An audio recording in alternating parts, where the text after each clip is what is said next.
I play on a viola by Carlo Tononi. It's a 18th century instrument. It is on loan to me. It's easy to get around this instrument because of its size and the dimensions of the body. It also just has, I think, this incredible depth of possibility within the sound. But playing it has definitely changed the way that I approach music and the way that I approach sound. I feel very, very fortunate to get to play on this instrument.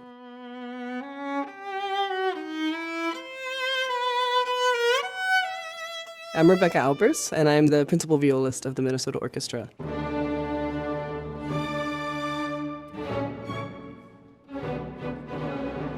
The Minnesota Orchestra viola section has a really strong culture of playing together. We work as a unit, and it's sort of my job to decide how that unit moves, figuring out the direction that our bows will be going, the kind of articulation we'll be using, the direction of our phrases, how to make sure that we're doing what the conductor is asking, while also bringing out things that we're aware of that maybe a conductor isn't aware of.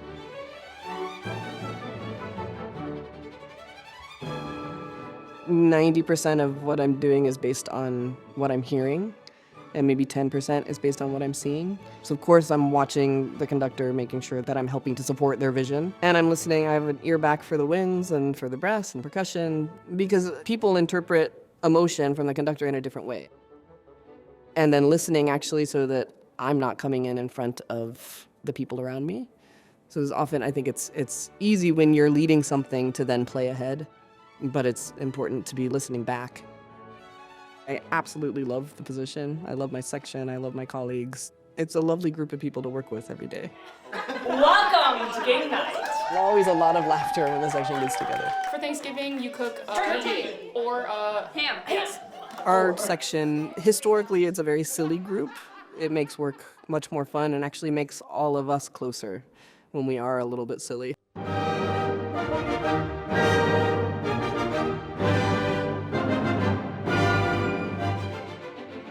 The section has changed a lot, actually, in the time that I've been in the orchestra. It's a very young section right now. When I started, I was very much the youngest, you know?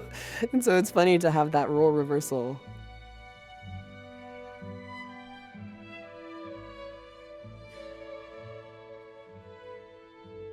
This past summer, we lost an incredible colleague, longtime member of the viola section, Ken Freed. You know, your work colleagues become your family. And so I think losing Ken was really hard for all of us. Ken would bring a level of levity that just is really unmatched. I'm so glad that the newer, younger members of our section knew him and hung out with him, and, you know, he went dancing with them, you know. His presence on stage is missed every day.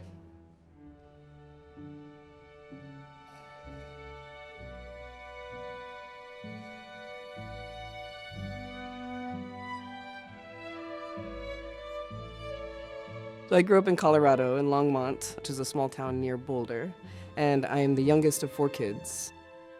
Both of my parents are musicians. My mom is a Suzuki violin teacher, actually here in Minneapolis, and my dad was a choir director and a pianist. My sisters are still musicians. My sister Julie is the principal cellist of the Saint Paul Chamber Orchestra, and my sister Laura lives in New York City and is a freelance violinist. So growing up, I always looked up to my 2 sisters. Seeing them practice made me want to start to play an instrument. We would do little family concerts at Suzuki Institutes around the country, and then every winter we would go around to different care facilities and hospitals, strolling through the halls, playing Christmas carols. It was just a very joyful communal feeling and something that I'll always cherish. So I started playing violin when I was 2, and I also started playing piano at the same time. And when I was 9, I switched from piano to harp. Also, right around then, my mom needed a violist for a string quartet with her students, and so I got to learn to play viola, which was really exciting.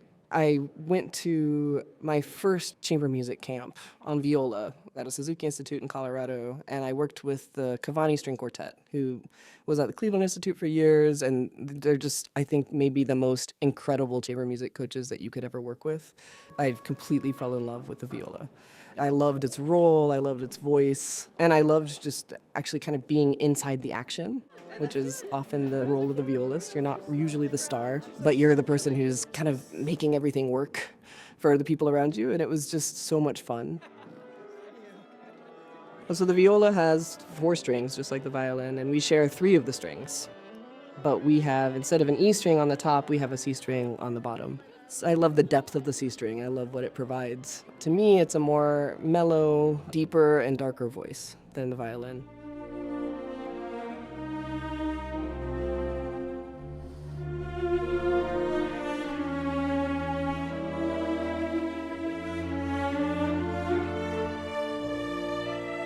As I was making that shift from being at home with my parents to kind of being in the world, it felt right to be kind of going more towards like my true self, which is that of a violist rather than as a violinist.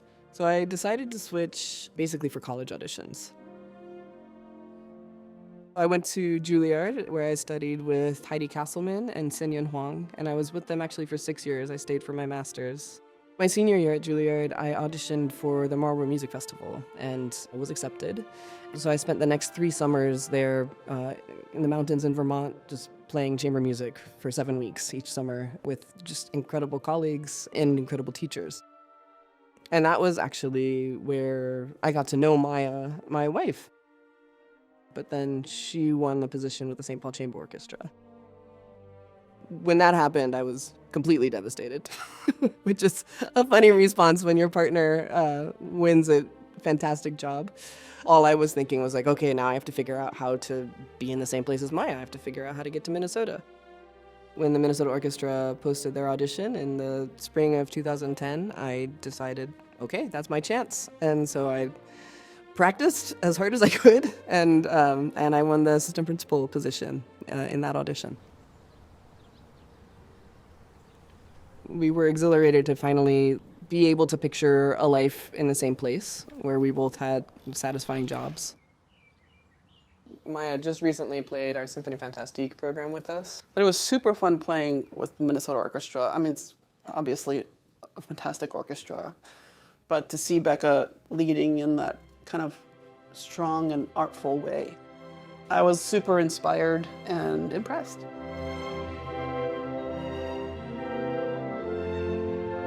Maiya and I have 2 children. We have Lillian, who's 6, and Naoki, who is 3.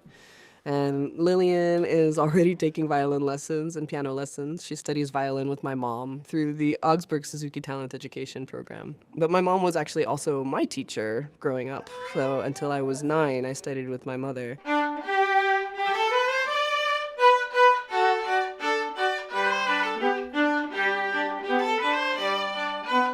My mom and stepdad are an enormous help in pretty much every way. They kind of make our lives possible with their generosity and time and love. You know, we're very fortunate to have them in town. I teach at Mercer University at the McDuffie Center for Strings and also at the University of Minnesota. At Mercer, I share a really phenomenal viola studio with Victoria Chang, who teaches at Peabody Conservatory in Baltimore. At the University of Minnesota, Maiya and I are sharing a studio, and it's a small studio now, and but it's great to actually be teaching here in town. I love teaching. You know, it kind of makes me think about what I'm doing also. Like it changes the way that I play, to think about how I teach, and it makes me think about things that I wouldn't necessarily notice, I think, if I weren't teaching. Chamber music is still a very important part of my musical life. Accordo is a chamber ensemble that is comprised of the principal players from both the Saint Paul Chamber Orchestra and the Minnesota Orchestra. I love that through Accordo I get to play with the members of the Saint Paul Chamber Orchestra, particularly Maiya and actually my sister. Julia and I used to play together all the time in our trio with our sister Laura, but now that we all have kids and jobs, we don't often get to play together. So it's nice when it lines up that we're both doing Accordo at the same time.